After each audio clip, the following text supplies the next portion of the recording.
Shashi, would you have felt differently, for instance, if this had listed 14 organizations or 5 organizations and said, we believe the following networks to be biased, or we editorially just disagree, we don't think we get fair play, and we will not be engaging with these channels? Would that have been a more acceptable political position for you?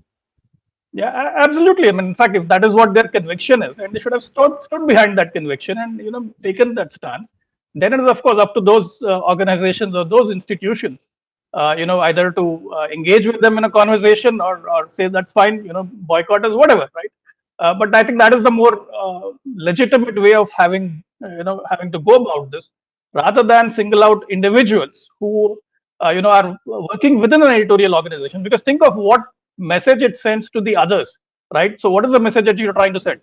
That either you toe the line that we want, otherwise we are going to make your names public, we're going to put you on this blacklist, and the entire rank and file of our organization then can come after you. I think you raise a fair point about why individuals, and I want to actually take that to Manisha, who represents the organization you haven't engaged with, but you make the interesting point that to not engage with an organization is different from not engaging with an individual and then publishing their names. And Manisha, I think there's some merit to that question, because when I think about it, this seems like okay, putting aside whether I agree or disagree, and generally I don't like cancel culture of any kind, putting that aside, this seems like a half-hearted measure, because some of the individuals named are editors, some of them are promoters, but some of them are employees. And the fact is that they would not be able to do what they do if it were not for the consent or the go-ahead or the looking the other way of their owners. In that case, is it people on the top of the totem pole that needed to have been taken on instead of those in the middle or at the bottom or somewhere? Like, do you find it?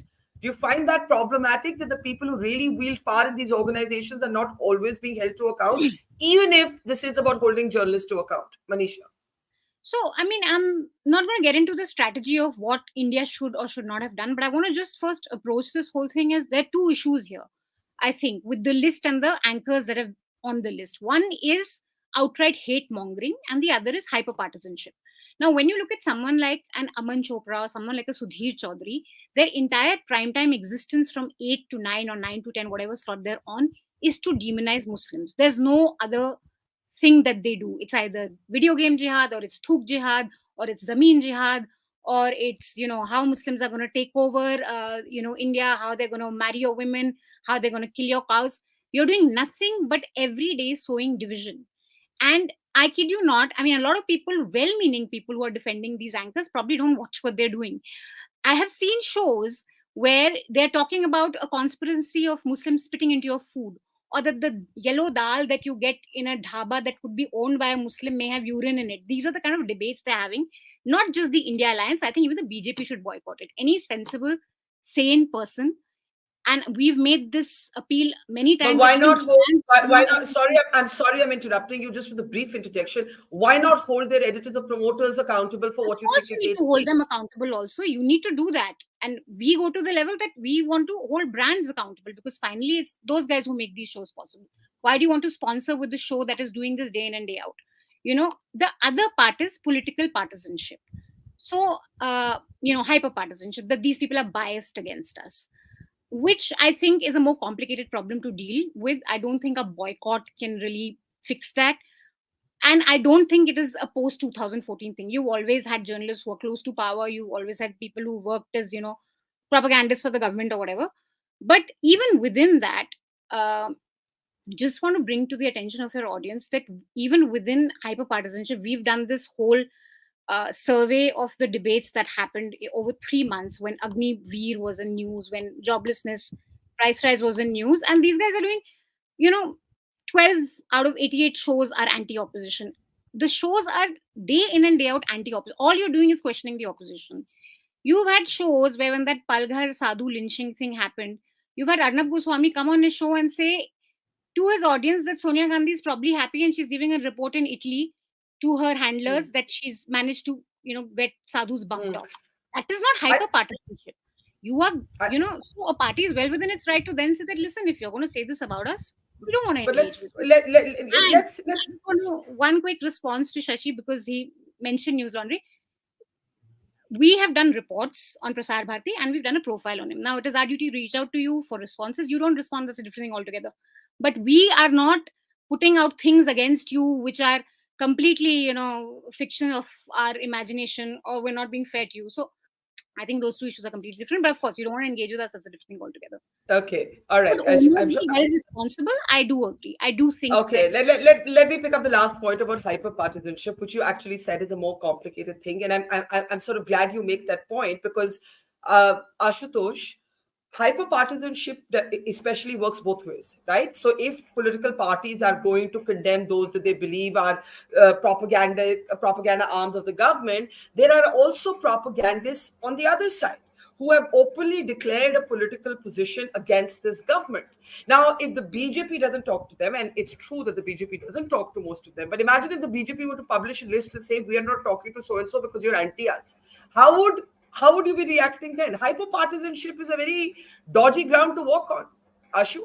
Barkha, first of all, I want to make a submission that out of these 14, I have a reservation about 1 or 2 names who should not be there, and I would like to have a few more names in the list. So, but let's talk straight. I think when the history should be written, the villains of the free press should also be underlined. That these were the villains of the free press. Let's make a difference. Journalism and the hate mongering, these are two different things. Hate mongers cannot be journalists, and they are in the garb of journalism. They are trying to break this country. They are trying to create wars in the country. They are trying to create riots in the country, and they are trying to demonize a particular community, which is very, very dangerous. So let's not get into this nuanced debate, the sophisticated debate that the hyper partisan. I don't buy all these arguments. I have been on these channels, and I know what happens there. I know what happens there. So let's not get into this. Rahul Dev, let me bring you in. How do you see it? Very fierce opinions on both sides of this debate. Go ahead, Rahul. You see, it's difficult to take a very clear-cut position on these issues. These are very complex issues, and whether we like it or not, things have to be nuanced. We can't debate in the manner that they do. So we have to mention nuances and subtleties and various dimensions of the debate. There are at least 2 sides to it. The people who are the parties or members of the India Alliance, some of the parties are also ruling in their respective states.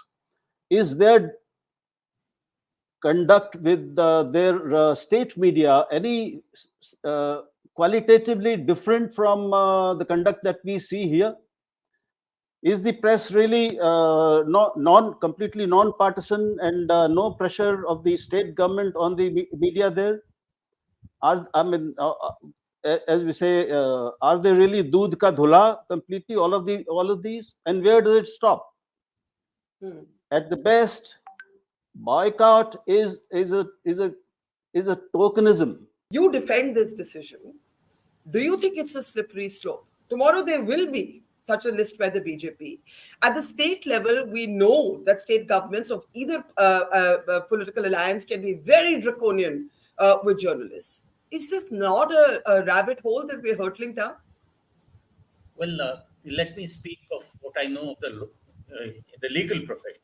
In the legal profession, we occasionally run into a judge who's extremely obnoxious or who is non-judicial in temperament. The profession tries to send messages.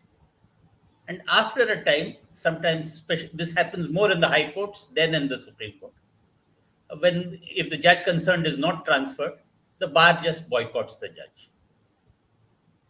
That's a message not only to that judge, but to the rest of the judiciary as well.